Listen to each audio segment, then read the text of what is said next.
oh my, if it isn't my grandchild. Oh, come on, we're not strangers. Come here and give your Nana a hug. Goodness, look at how much you've grown. I remember when you used to be a midget. Now look at you. You're almost as tall as a troll. And you kind of look like one, too. Relax, I'm just messing with you, hun. Anyways, how have you been? By the way, I can't help but notice that you seem famished. Oh, don't give me such nonsense. Come inside and have some tea. Got a particular flavor you like? Got it. I'll go ahead and make you something to eat while I'm at it. Oh, don't be so timid. I know for a fact that you haven't had a decent meal for a while now. Here's your tea, sweetie. Careful there, hotshot. That tea is hotter than your current profession's status quo.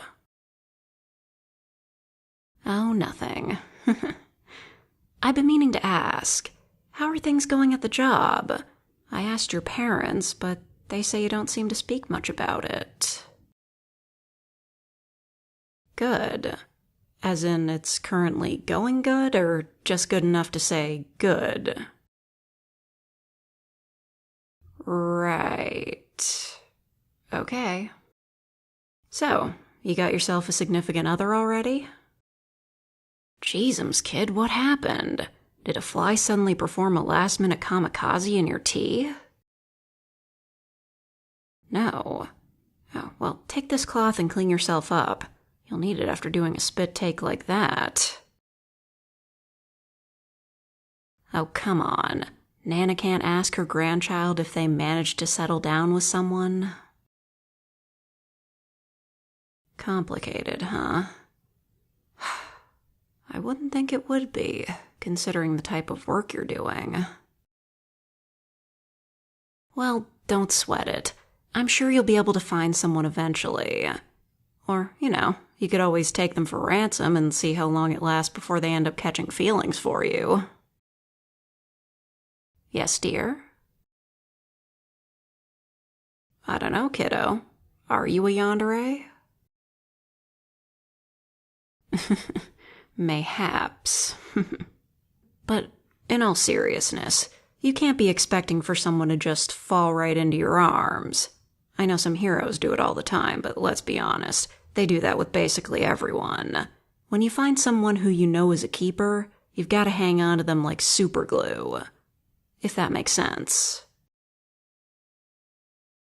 No, not like the superhero. God, what kind of superhero name is that anyways? Superglue. Like, come on, anyone could have thought of that.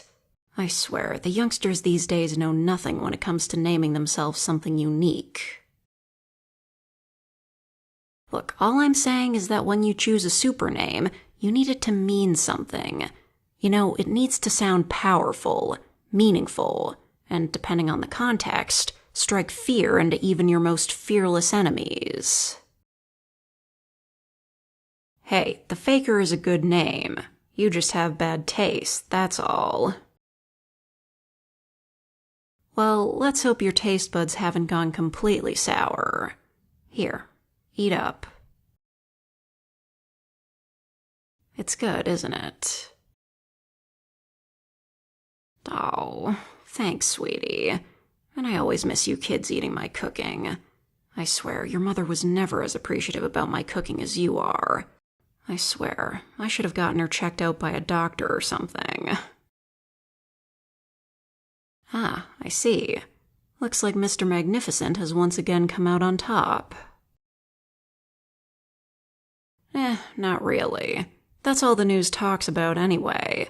Mr. Magnificent's heroic deeds and the latest villains from his rogues gallery he's beaten. I'm waiting for the day for his arch-nemesis to get his comeuppance. Now that's news coverage I'd like to watch. You may call it strange, but I call it my personal preference. Oh my, looks like you finished it all. Well, don't worry, I have plenty more where that came from. Oh, leaving so soon? You could at least stay a little while longer. Society these days pressures you all too much into working like there's no tomorrow. It never hurts to stop and take a break every once in a while. Especially considering it's been nearly 3 years since you last came and visited your dear old Nana. Well, all right, if you insist. The restroom is just down the hall on the left. It shouldn't be too hard to miss. You've been here before, haven't you?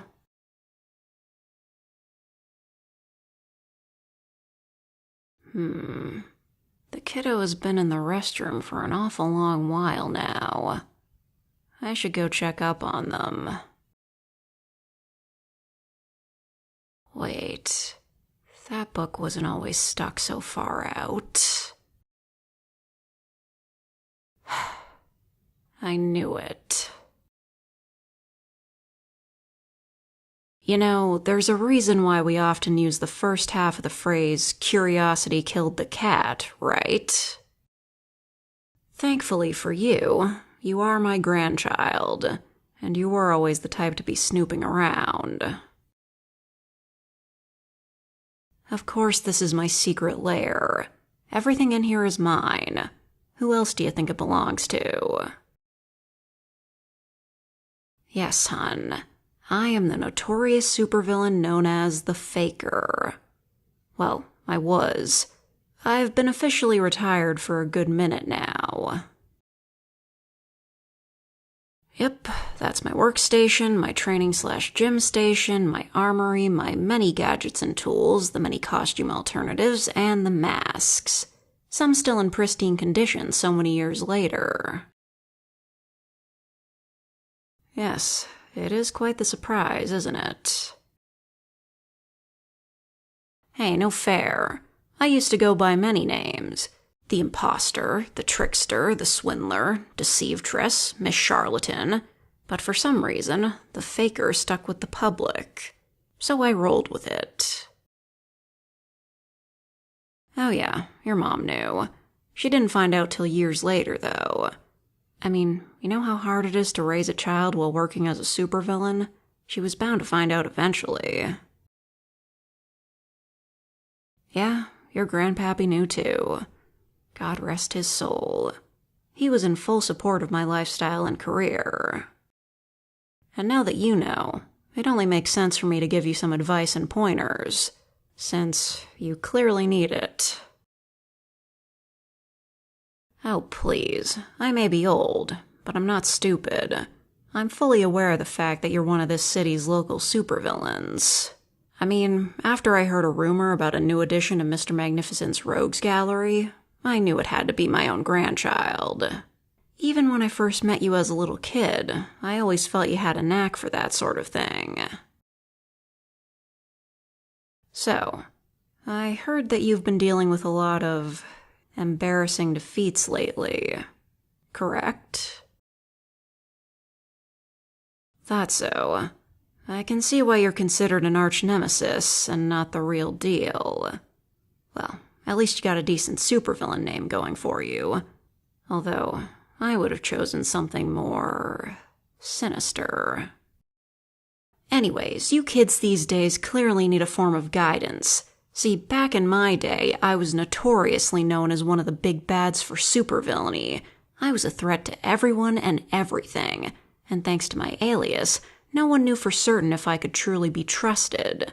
Back in those days, when you were a villain, you were either evil just for the hell of it, or a true anarchist capable of being a menace to society.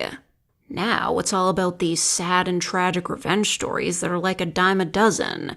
And back then, heroism and villainy was an actual career path and a profession.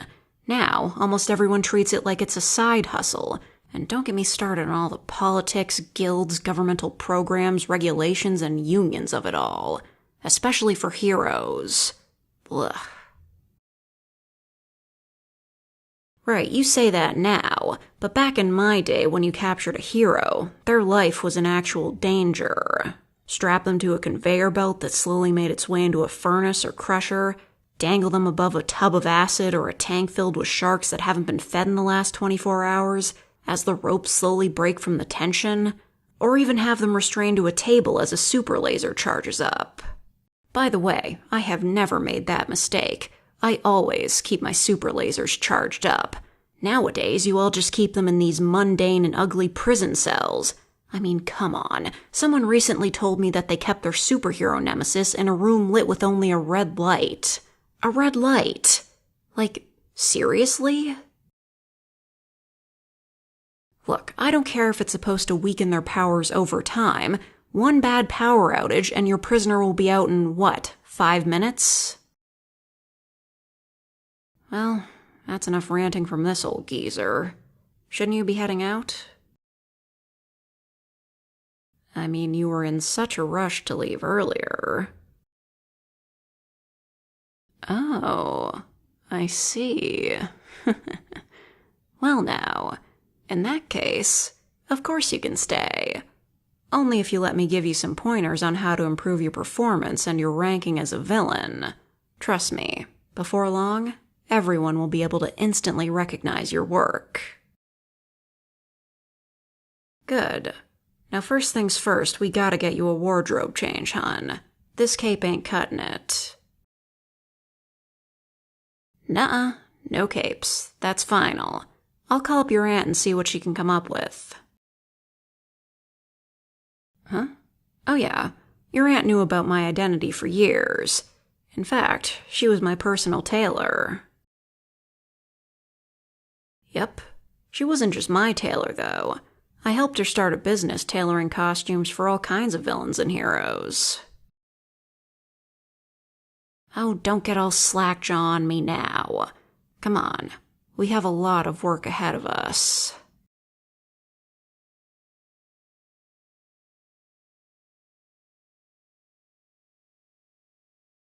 Yeah, I know, bit outside the wheelhouse, but if people can think that I sound like a 40-year-old man, they can think that I sound like a 60-year-old woman, too.